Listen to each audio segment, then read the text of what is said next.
Today's lecture was going to cover the NSDA November-December LD resolution. A just government ought to recognize an unconditional right of workers to strike.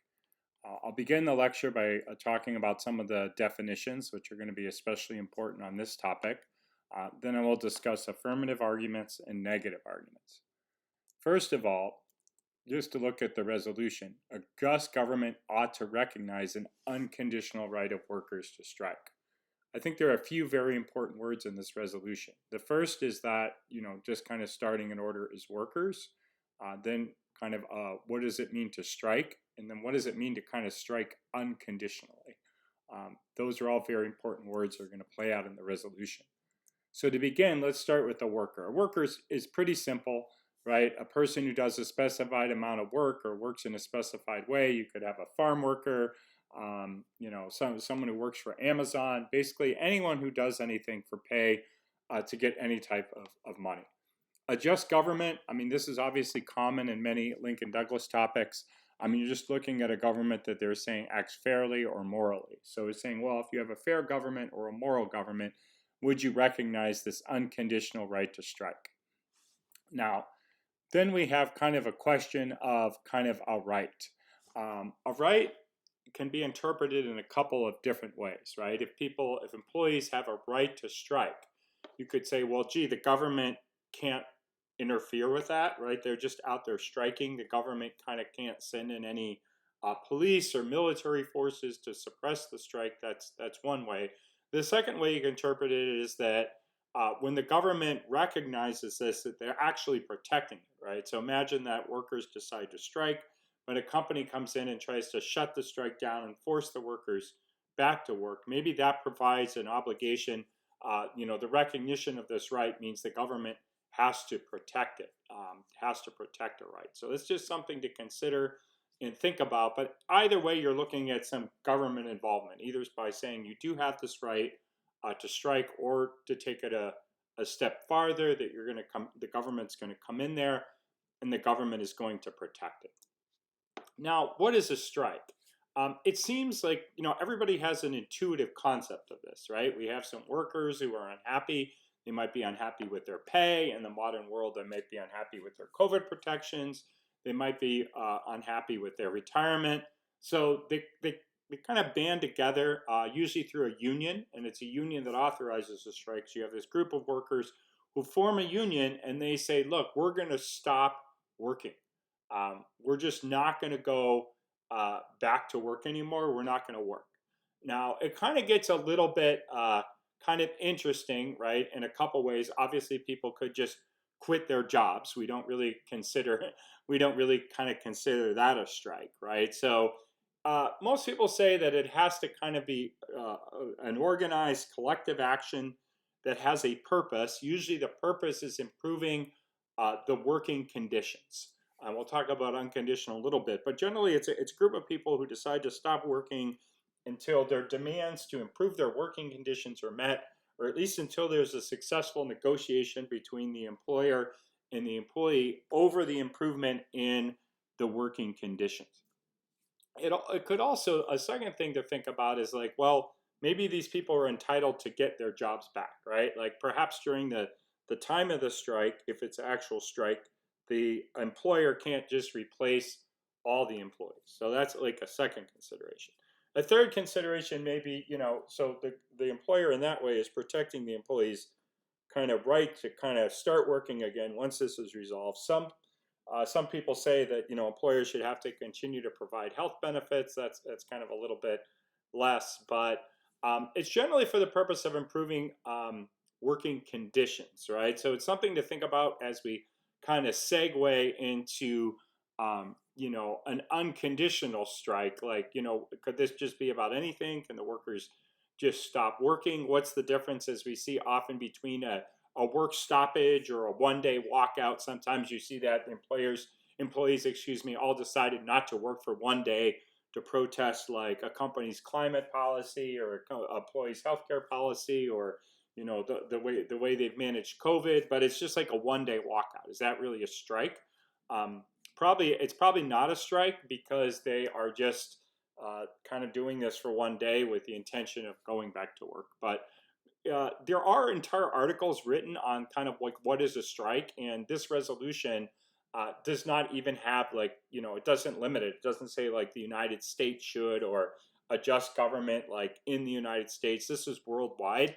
So there are a lot of laws that are different like throughout the world in terms of kind of like what could how strikes are defined, which could change. But like I say, I think you have a general sense that it's a group of people who stop working, and I think arguably importantly, until employment conditions improve.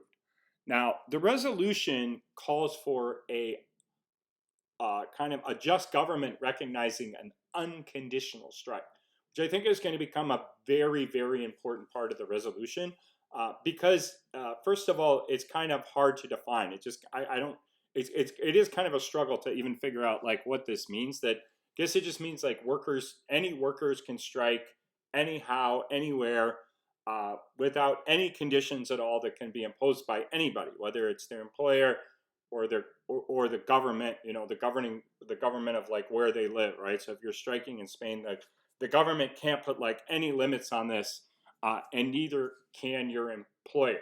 And I say that this is going to become very important because I think that it's first of all, it's kind of hard to conceptualize, right?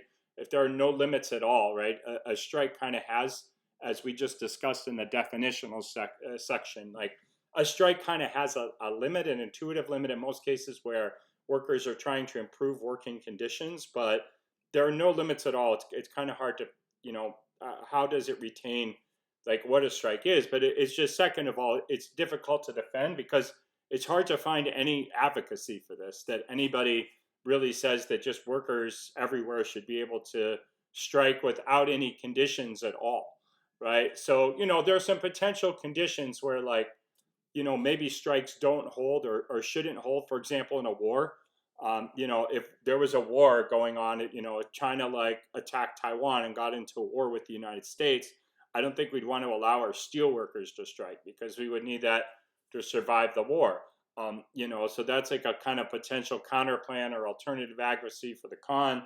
If you think, it's too tough to defend war, you could pick something like a climate catastrophe, right? Maybe we need our producers of coal carbon sequestration to work and to not strike. A little more practically, right? We're talking about like medical emergencies during COVID. Do we want to have like hospital workers going on strike? What about, you want to let the police strike? What if the police strike? Then there's not going to be any law enforcement, right? Are you going to let the fire department strike?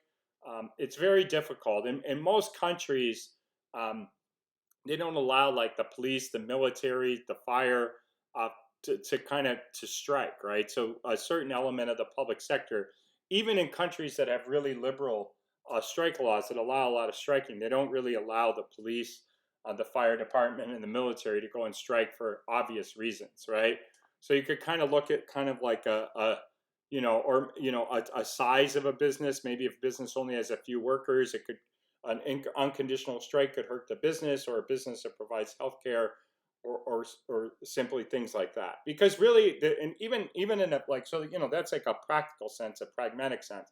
But even in terms of and we'll talk more about some of these arguments, but even in just terms of a rights or like kind of an ethical approach, obviously people have arguably have like a right to like public safety. That's at a minimum probably the reason the government exists, to provide safety and security.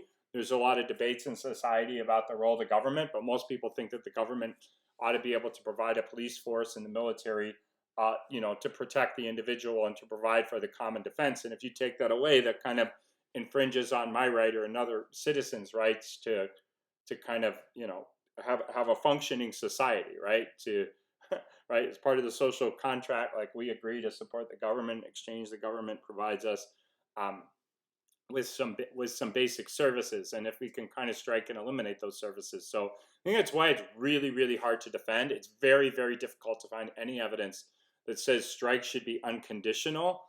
So it kind of creates a lot of strong arguments for the negative. And like I say, it's even difficult to how is it, like a strike does have conditions, right? Where it's in making improvement towards the working conditions. If you can just strike for any reason, It's not clear to me like how that retains the definition of a strike. So, and to kind of be a little more specific, there are kind of a lot of common conditions throughout the world. The one I mentioned is that like the employees are aiming to provide a resolution of the issue with the government. The second is that like strikes are remain peaceful. So does the affirmative have to advocate that they would that we should employees should be able to act violently when they're striking.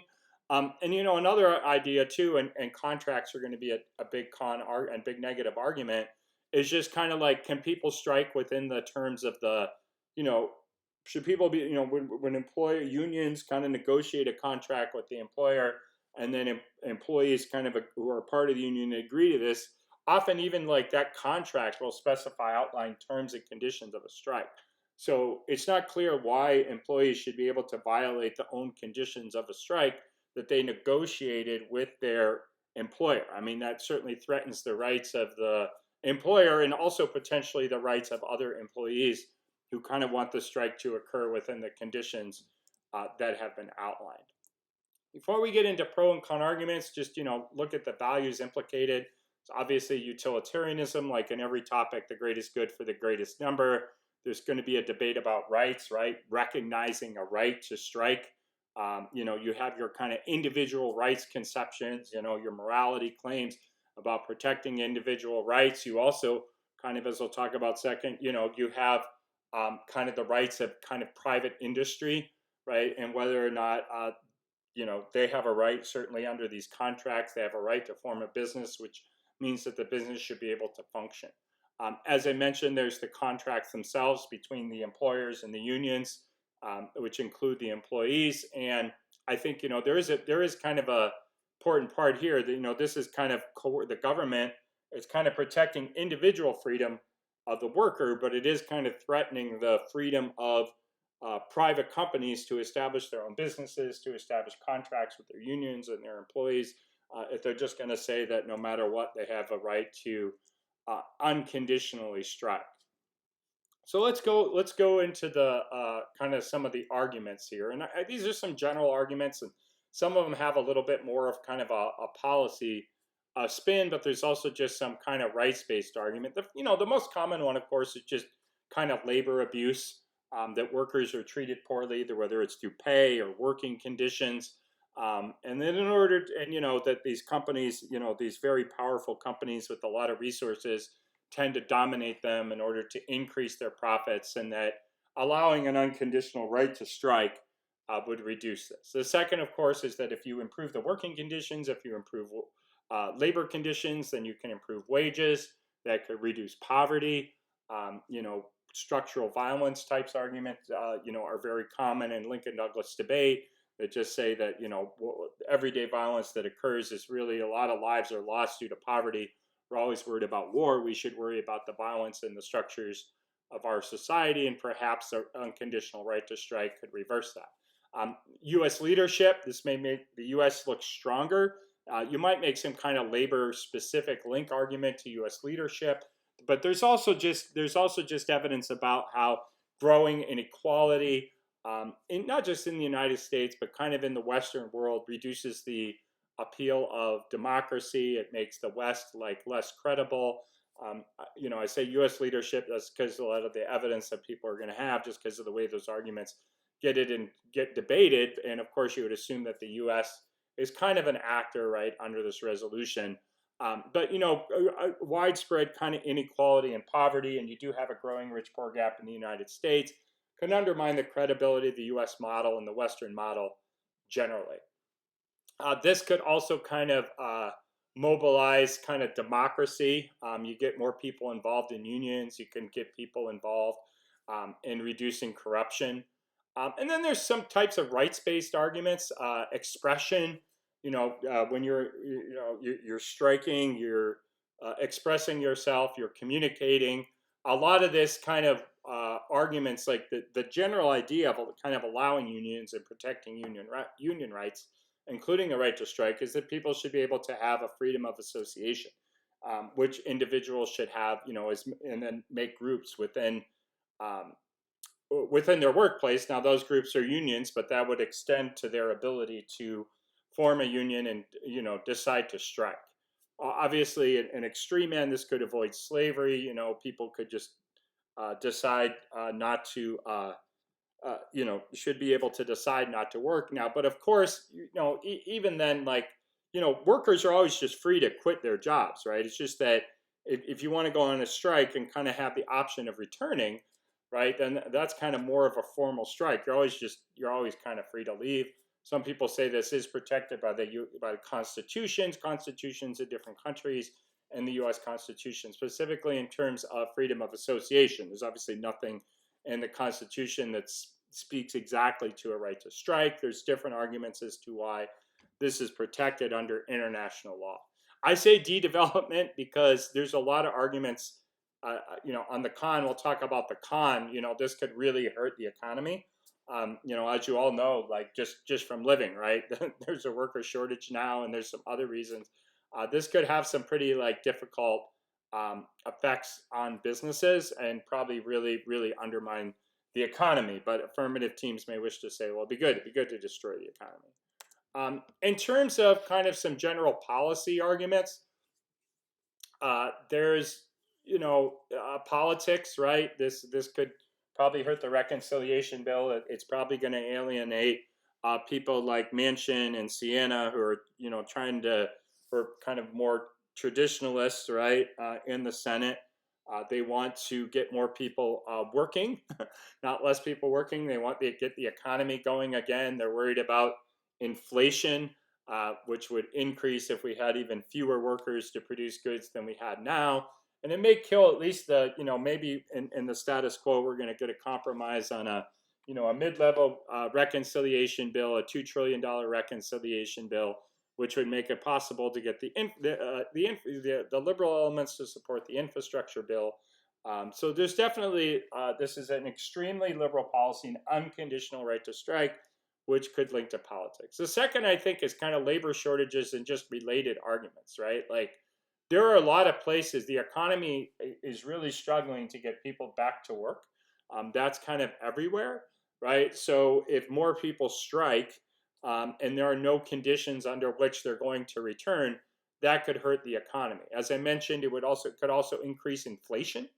It would increase inflation, right? Because there's fewer goods being produced by workers that are striking, which drives up the cost, the price of each of those individual goods that still exist, right? So that there's kind of just a basic argument there about inflation. It's going to raise business costs because in order to get these workers to stop striking, they're going to have to pay them more. Those business costs get passed on to consumers, and of course, you can use that argument to turn the pro argument, right? Like inflation and that. There's a lot of evidence. A lot of you have debated this before, right? Inflation increases poverty because poor people have to provide goods. It could just kind of threaten the confidence of business generally as they try to kind of emerge in like this post COVID era.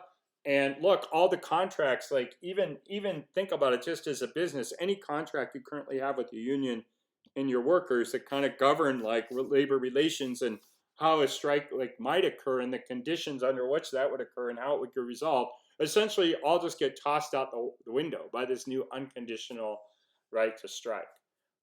So I think that there's just a lot of con arguments that are really, kind of strong generally against strikes, but certainly against an unconditional strike where there's nothing really that the business can do about it. And now the government, as I mentioned earlier, is going to come in either to allow, just allow the strike to continue or to protect the right to strike with like no conditions at all, just completely unconditional. These workers can just strike till whenever they don't feel like striking anymore.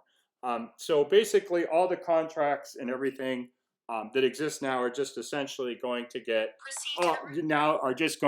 torn up, right? Then you have kind of the questions of just kind of like violence, right? Like there is a condition now that essentially says that these contracts have to, that strikes themselves cannot be violent. I think that's about in just about every strike law that I've seen in the United States or every other country. So I have to remove that as the government recognizing a right to violence, which I guess could allow the affirmative to have some type of radical critique affirmative case, but it's probably not like pragmatically a very good idea.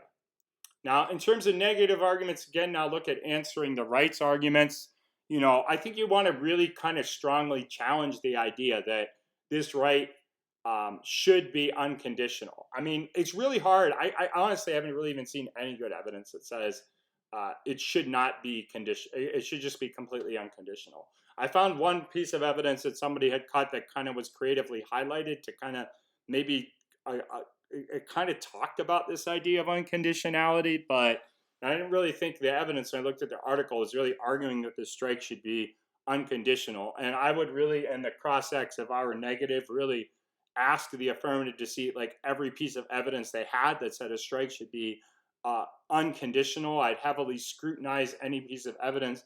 I'd ask them for any reasons they have as to why strikes have to be or ought to be unconditional, as opposed to just kind of allowing like strikes to happen in the first place. I think the second thing is, of course, no right is really unconditional, right? Like you don't have an unconditional right to free speech. You can't yell fire in a crowded theater. You can't threaten other people, right? There are all other types of regulations on speech that limit disruption. I mean, the Second Amendment, the right to bear arms, it's very liberally kind of interpreted by the courts, or I should say broadly, to protect a lot of different types of weapons, but you're not allowed to own a tank, right? So it's not like completely.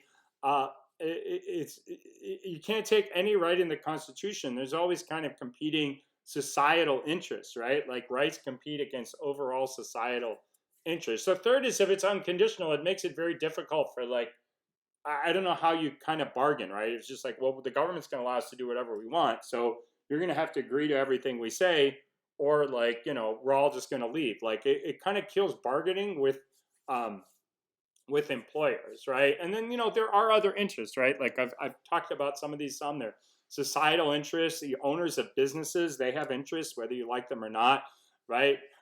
They do have a right to property, to their own property that's protected in contracts, which we see in policy debate. This kind of came up as a coercion argument. It's just a version of libertarianism. We see it more traditionally in Lincoln Douglas run as a Kant argument, but it's the same basically type of argument. You see a right to establish a business. Businesses have a right to provide goods and services. They have a right to kind of be entrepreneurial. So when you just kind of read about like kind of the different kind of restraints that exist within strikes, they're all designed to kind of at least try to balance the interests of the employer and the employee and society at large a bit. I mean, they're pretty liberal strike provisions, and of course, workers can always quit. So this is kind of extreme to say it's unconditional. In terms of kind of general critique arguments, there are capitalism links. There are capitalism links that say that this is just kind of a minor reform that's still going to like prop up capitalism, things you've debated before, and just reformism. In general, I think you could make an argument about how the government, like just legal action, right? Critiques of legal action. The government's going to assumes that in critiques of rights, right? Assumes that if people have this right, government will actually effectively protect it. And there's all kind of, as kind of critiques of government action, critiques of legal action. These arguments are quite reasonable, especially given that the alternative can just be like workers just quit. Like why does there really need to be arguably a right to strike? Workers can obviously just kind of like leave their jobs or kind of refuse to work or whatever. Why does the government have to provide this recognition? It seems to me that the government right that would need to be provided would be if it's unconditional, right? Because then the government would essentially be an intermediary that's negotiating that's kind of providing a forum, like some standards for negotiating a resolution between the workers and the companies. There's settler colonialism. I should have also added in here, Afro-pessimism. There's just kind of the idea that labor is kind of we shouldn't focus on labor and labor conditions as the cause of oppression, right? We should focus on kind of colonial issues. We should focus on race issues. And of course, there are similar, critiques, kind of psychoanalysis in kind of terms of kind of how we, kind of think of these problems and solutions. In terms of kind of counter plans, I mean, there's a lot of conditions. You could really, I mean, the affirmative has to argue that it's just like completely unconditional. So you could, like I say, I suggested some above, like you could make a national security condition, education condition, a climate change condition. You could use the nonviolence condition as long as you're kind of ready, peaceful resolution, right? Force the affirmative to say, well, why make the affirmative defend that like strikes don't even have to be peaceful. There are other ways, of course, to solve poverty. I mean, I highlight that kind of advantage area or kind of contention area because it's going to be common, right? You could raise the minimum wage, you could have universal basic income, you could increase taxes or wealth distribution. There's a lot now about like reducing kind of the power of these big companies like Facebook. Okay, antitrust to reduce antitrust violations. Could have other advantage counterplans. You could provide universal health care or coal carbon sequestration. I mentioned that because there's kind of this climate argument floating around that says, oh, workers need to kind of protest companies whose products like threaten like climate change. It's kind of silly, but it's there. Regardless, you could kind of find other ways to solve for these problems. Broad alternatives, you could just say like, hey, we're just going to stop, people are going to stop working. Maybe, there's some definitions you could look up what a work stoppage is. It's a temporary cessation. There's some evidence that says that's the same as a strike, but there's other evidence that says that's different than a strike. And you can also just kind of say it's bad for the government to grant rights, right? Just kind of this alternative where the workers just kind of stop working, organize on their own. Again, why do you need to get the government involved? You could critique the idea that there could even be a just government and just say that governments ought to do this. I talked about a number of kind of rights turns, right? There's maybe a duty to care. The other one I'll add in there that, just say we shouldn't let healthcare workers strike because we have a duty to care for one another. Talked about the contracts argument. We should allow contracts to continue. And then, like I said, there's rights of employers and others that kind of talked about. So it's just kind of a basic kind of overview of the topic. The file is out. The file is prepared and ready to debate and has kind of all these core basic arguments in there. I really encourage you, if you're pro, to really think how you are going to be able to defend that this right should be unconditional. And of course, if you're con, I really kind of encourage you to challenge the affirmative on the idea that it should be unconditional.